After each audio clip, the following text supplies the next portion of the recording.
Herança, presente de quem já foi e legado para quem fica.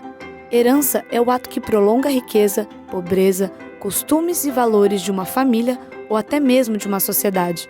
O que somos hoje é fruto da herança de quem já esteve por aqui.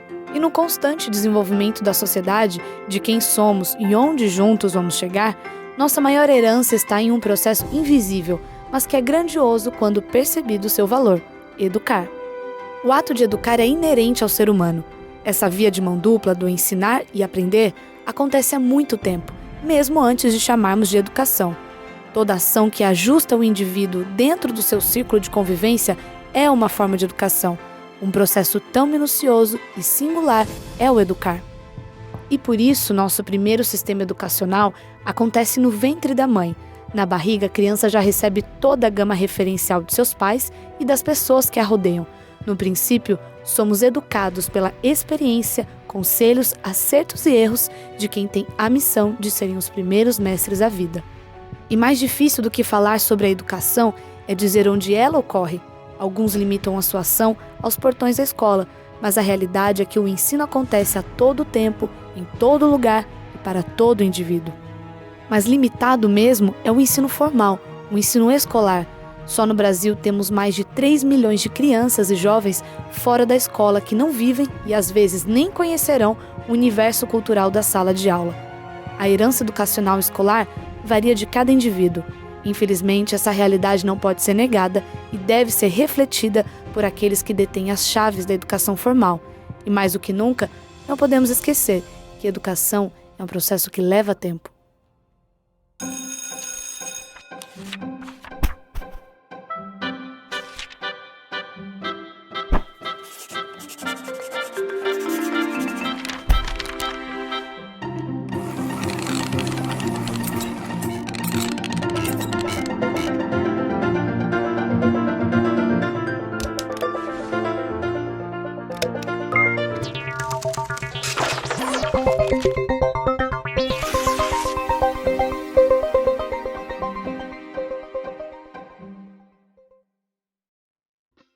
Acordar cedo todo dia é tão difícil, parece que o sono nunca vai embora e me dá uma preguiça. Aí me lembro da professora, dos meus amigos e de tantas coisas legais que tem na escola. De repente me dá uma imensa vontade de sair correndo e ir logo pra lá. Fico me imaginando bem grandão. E nunca me esqueço do que mamãe me diz, que se eu estudar muito, eu posso realizar todos os meus sonhos. Com bastante conhecimento, posso até me transformar em um super-herói. Se eu sou um super-herói, eu posso ajudar a salvar a Terra e todas as pessoas que moram nela. Todo dia assim, de mãos dadas com os meus pais e com a educação adventista, eles constroem o meu futuro. Educação adventista, compromisso com o futuro de seus sonhos.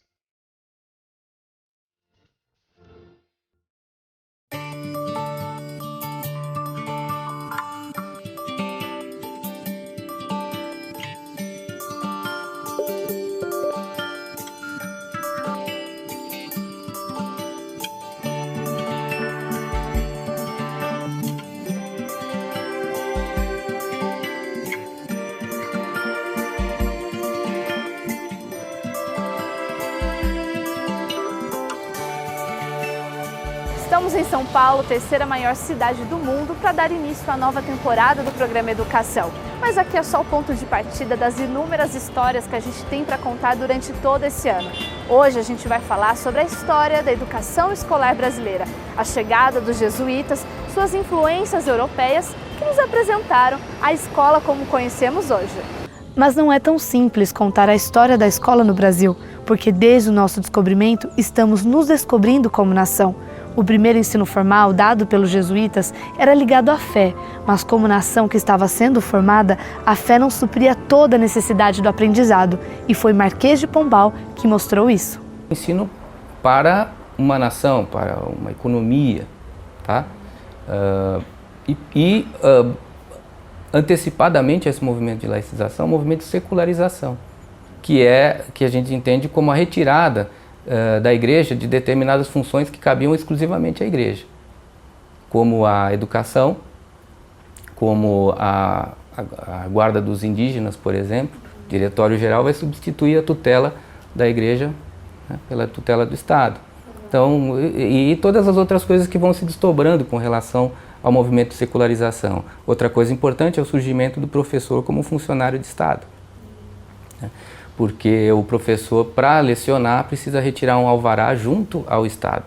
E o professor, lógico, o jesuíta, ele é credenciado, vamos dizer, pela própria instituição jesuítica, pela Santa Sé, pela religião, não passa pelo Estado, a não ser, claro, que a gente entenda o Estado português como uma composição entre a coroa e a cruz, né? Portanto, eles são, de certa forma, a mesma coisa. Mas agora, para você ser professor, você precisa ter o alvará do Estado e você precisa lecionar segundo os métodos do Estado.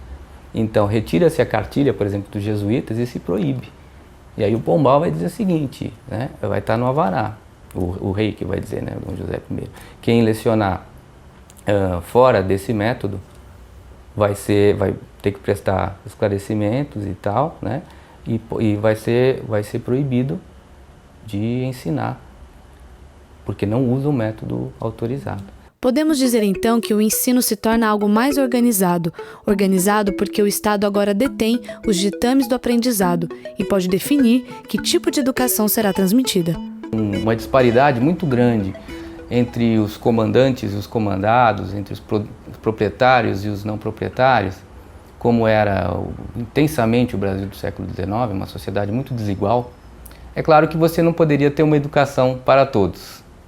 Você tinha uma educação pública que era, pelo menos no discurso, né, na prática a coisa foi muito pouco efetiva, né, mas pelo menos no discurso era uma missão civilizadora por parte das elites, ou seja, pegar esses pobres que não falam português, que não têm nenhuma inclinação para a civilidade, essa barbárie e tal, colocar numa escola para tentar disciplinar isso, para tentar civilizar. Enquanto isso, o menino e a menina de classe alta tinham suas primeiras letras, a sua educação em casa. Normalmente atendido por padres mesmo, ou por estrangeiros, né? As mulheres estrangeiras, por exemplo, que vinham para o Brasil, as viúvas, os militares na reserva, vinham ensinar coisas assim como o francês, né? As meninas aprendiam aquilo que deveria ser cabível a uma menina, né? O piano, artes de bordado, falar uma outra língua, falar o francês, né? Que era considerado uma coisa chique. E depois os meninos que tensionavam uma carreira, né? Iam aí para as escolas confessionais, para os colégios, né? Como dizer, que a gente diria hoje seria um ensino fundamental, vamos dizer assim, né? Mas que na época era um ensino preparatório, propedêutico para os graus superiores, que era onde se queria chegar, nessas academias e tal, né? Essas escolas eram particulares, ou depois a gente vai ter a criação do Dom Pedro II, que é um ginásio também que vai servir essa elite, que era na corte. Esses colégios vão preparar, vamos dizer, uma outra categoria de pessoas. Mas a partir da confecção do Estado brasileiro, foi se elaborando a ideia de povo, quem que é o povo brasileiro, como temos que formar esse povo. Quando a gente chega no final do século XIX, a mesma elite começa a ter alguns problemas diferentes, como, por exemplo, a quem atribuir o trabalho nacional, já que nós não temos mais o trabalho compulsório. Uma das ideias é que se precisa criar o gosto pelo trabalho e a ordem necessária, né, a organização necessária ao trabalho. Isso foi uma preocupação que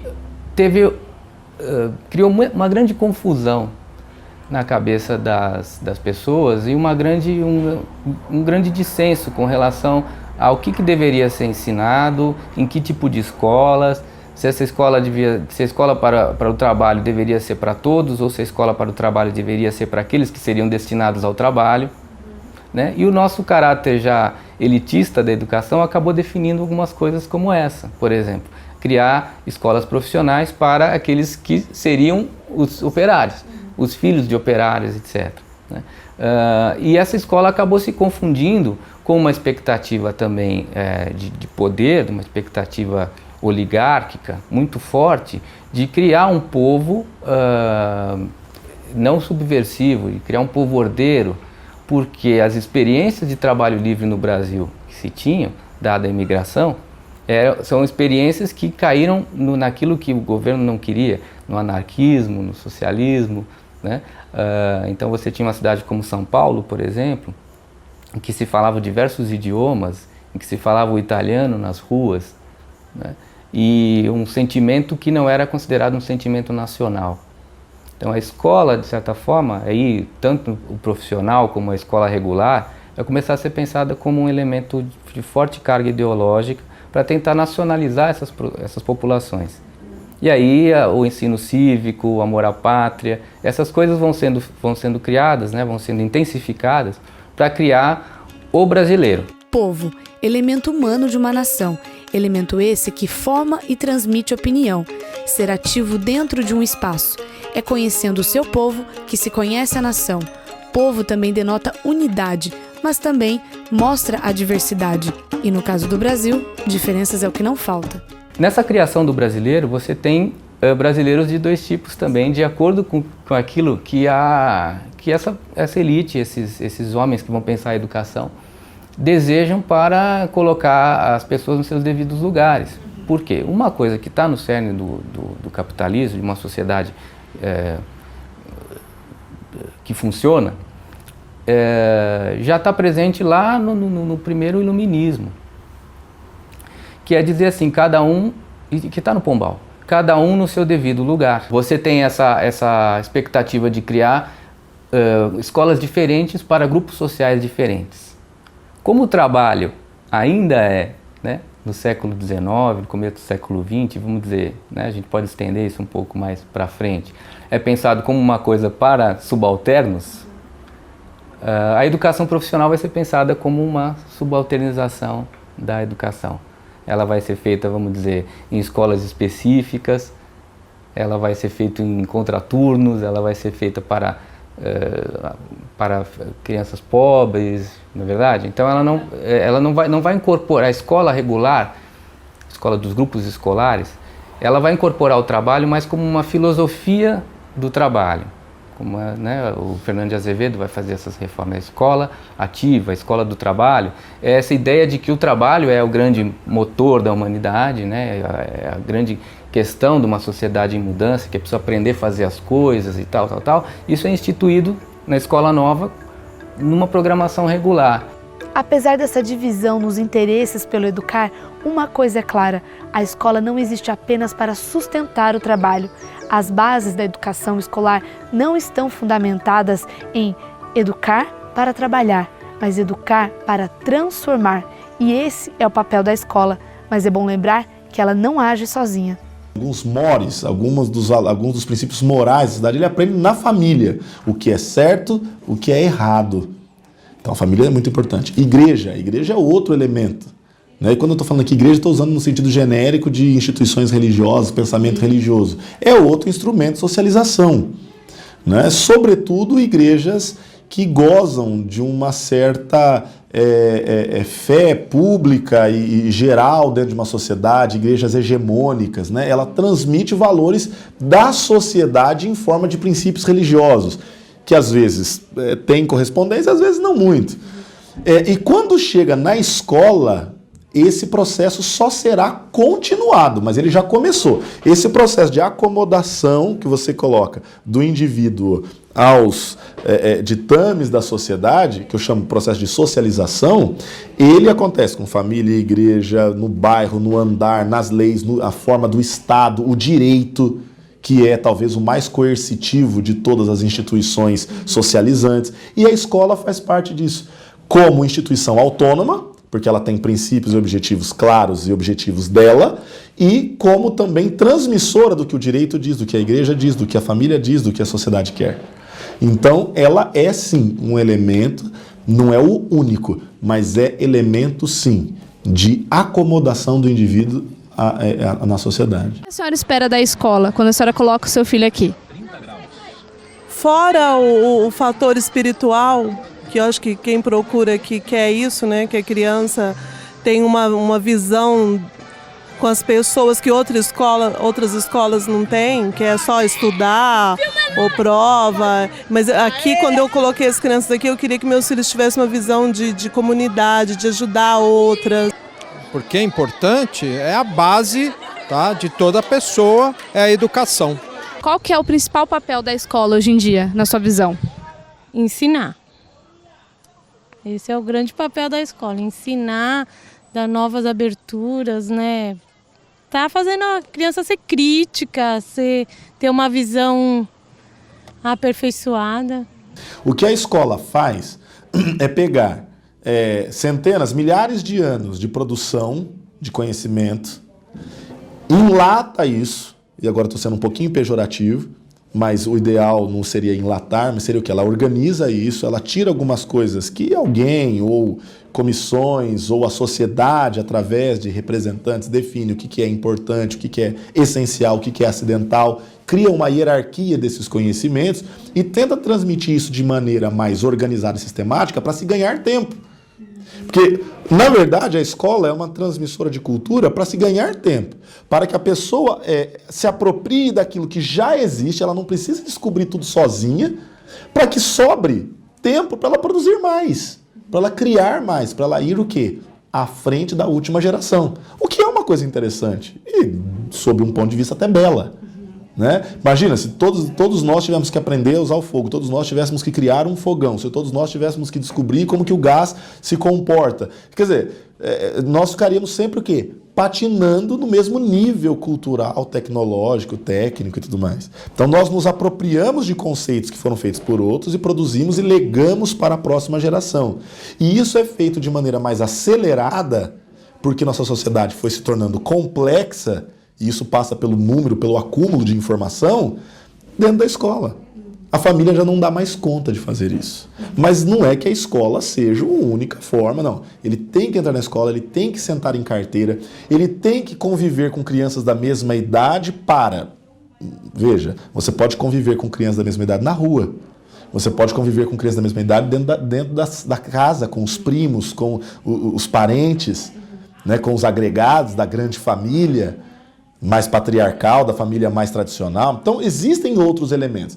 Dentro da sociedade que nós vivemos, a escola emerge como sendo uma instituição fundamental nesse aspecto.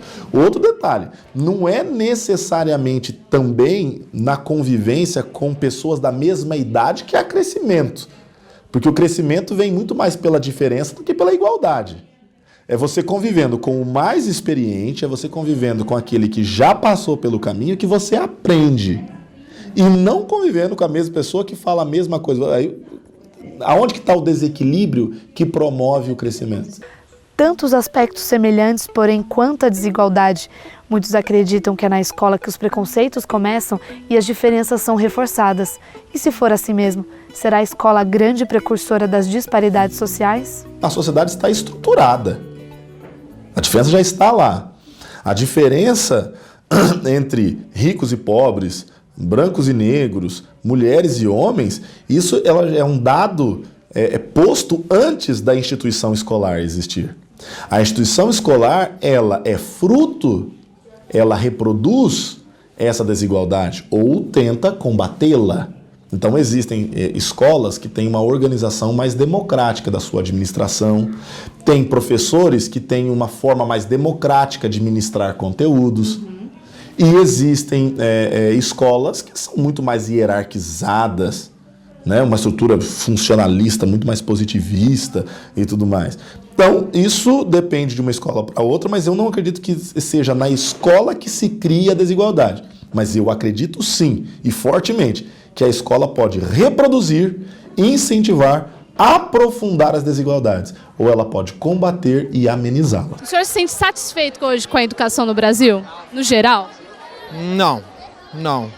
Eu acho que era muito mais exigido na minha época, na época dos meus pais. Como é que Particular ou... no geral? No geral, eu acho que deixa muito a desejar.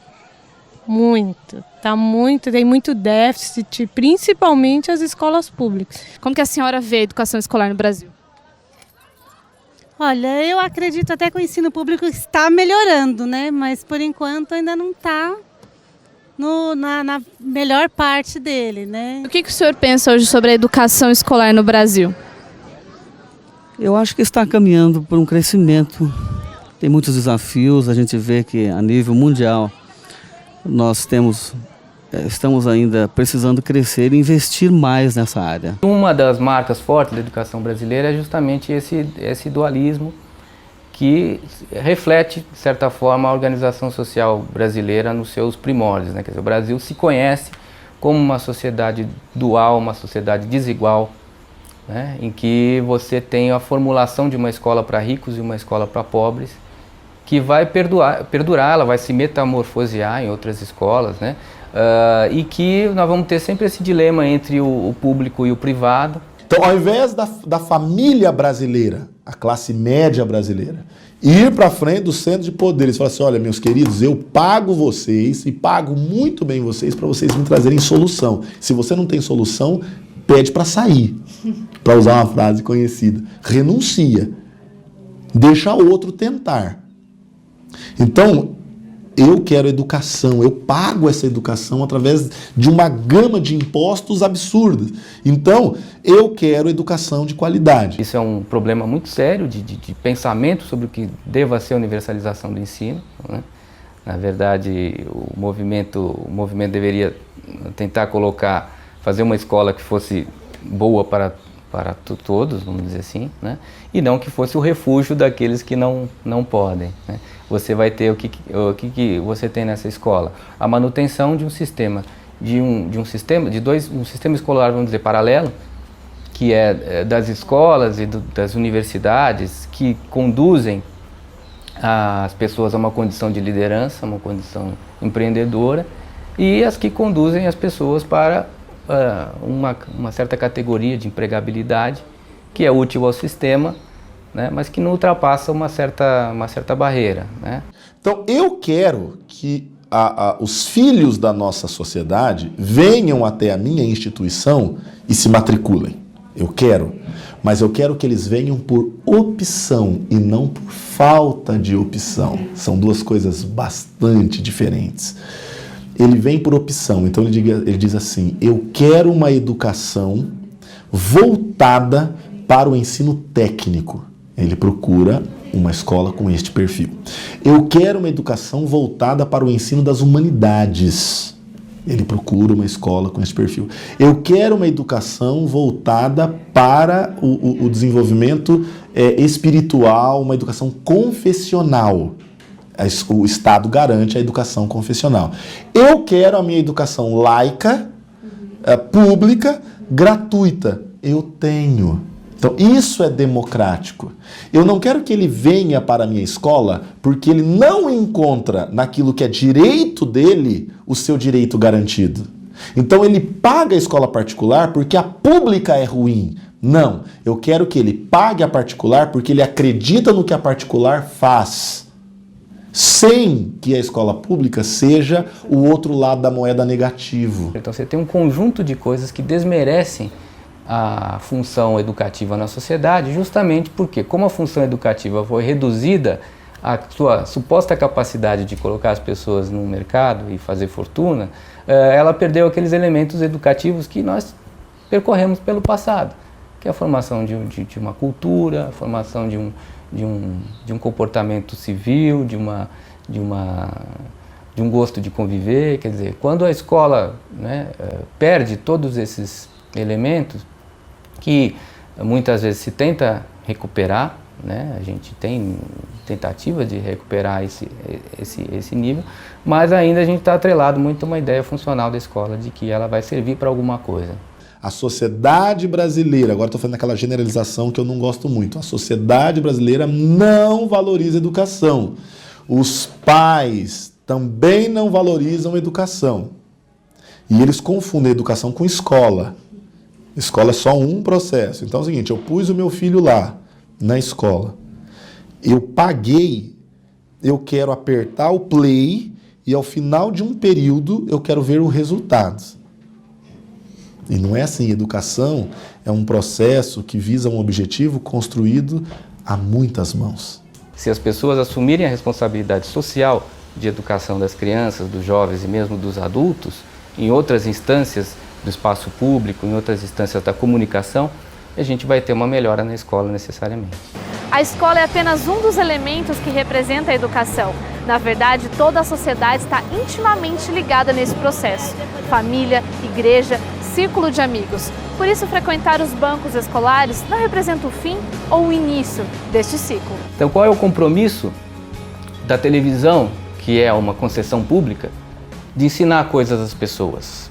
Qual é o compromisso do Estado de oferecer praças, que no Brasil a gente não tem praça, oferecer clubes públicos, oferecer bibliotecas, para que a escola não fique sendo o único lugar do país em que se possa fazer alguma coisa pelas crianças, pelos adolescentes. O único lugar que se deposita, que você tem que ensinar o cara a viver, tem que ensinar o cara a comer, tem que ensinar o cara a ter respeito, cidadania, etc. É tudo na escola. Aí o professor se sente um fracassado e ele é taxado como fracassado. Afinal de contas, a única responsabilidade... Você, com esse saláriozinho merreca que você tem, você é responsável por civilizar toda a nossa sociedade. Enquanto a gente faz um serviço completo de incivilização. A gente está produzindo a incivilização em massa e a gente espera que a sociedade dê o conteúdo humanista, né, para formar os cidadãos.